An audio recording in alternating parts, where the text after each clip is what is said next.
இன்றைக்கி லஞ்சுக்கு என்ன செஞ்சேன்னு பார்த்தீங்கன்னா ஜீரா ரைஸ் தான் செஞ்சுருந்தேன். இந்த ரைஸ் வந்து ரொம்ப சிம்பிளாக ஈஸியாக வேலை முடிஞ்சிடும். ஸோ டக்குன்னு செய்யறதுக்கு ரொம்ப வசதியாக இருக்கும். ஜீரா ரைஸ்க்கு சைட் டிஷ் வந்து ராஜ்மா கிரேவி பண்ணியிருந்தேன்.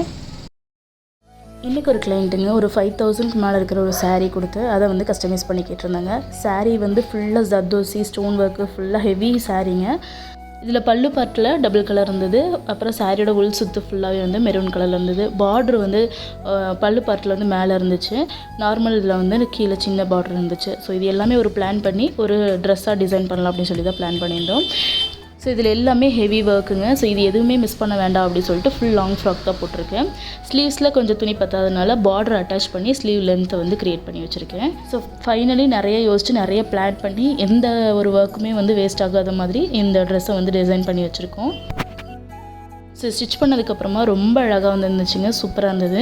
நான் இதில் பிளான் பண்ணதே வந்து அந்த டபுள் கலர் வந்து ஃப்ரண்ட்டில் மட்டும் இருக்கட்டும் அப்படின்னு சொல்லிட்டு ஸோ saree ஃபுல்லாகவே மேக்ஸிமம் யூஸ் பண்ணியிருக்கேன்.